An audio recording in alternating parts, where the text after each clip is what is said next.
ও বৌদি, কি হয়েছে বলো। আমি ফ্রিজের মিস্ত্রি। ওই তোমরা একটু আগে ফোন করেছিলে না ফ্রিজ ঠিক করার জন্য? হ্যাঁ দোকানেই ফ্রিজ আছে, চলো। বৌদি বলো কি সমস্যা হচ্ছে ফ্রিজে? দাদা দুদিন বৃষ্টিতে কারেন্ট ছিল না, তারপরে কারেন্ট এসে সেখান থেকে ফ্রিজ চলছে না। আচ্ছা আমি দেখছি। বৌদি তোমার ফ্রিজের জল জমিতে এখান থেকে সব পুড়ে গেছে, এখন ঠিক করতে গেলে 1000 টাকা খরচ আছে।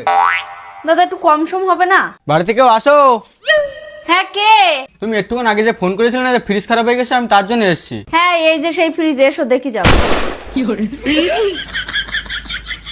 কাকিমা, এতে জল জমে গেছে, এটা 5 টাকা খরচ করলে ঠিক হয়ে যাবে। ঠিক আছে তাহলে তুমি এখন যাও, আমি তোমার পরে ফোন করে ডেকে নিচ্ছি। ঠিক আছে আমি তাহলে চলে যাচ্ছি, তুমি আমার ফোন করে জানাই দিও। দেখেছো তো, ও তোমার সামনেই 500 টাকা বলে গেল, আর তুমি 1000 টাকা চাচ্ছ।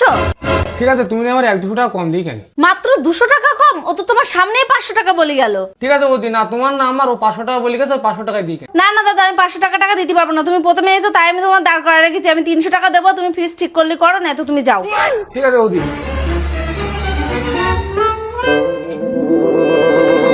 ঠিক আছে বৌদি, চালাইতে গো ঠিক হয়ে গেছে। হ্যাঁ ঠিক আছে। এ অনামিকা, তোর দাদার বল দিনি মিস্ত্রির ফোন পেতে 300 টাকা মেরে দিতি। হ্যাঁ দাদা, তোমার নাম্বারটা বলো তো। বৌদি এই মিস্ত্রি না কোনো 500 টাকা বলে গেলে তোমার কি হয়? ওটা তোমার ছেলে।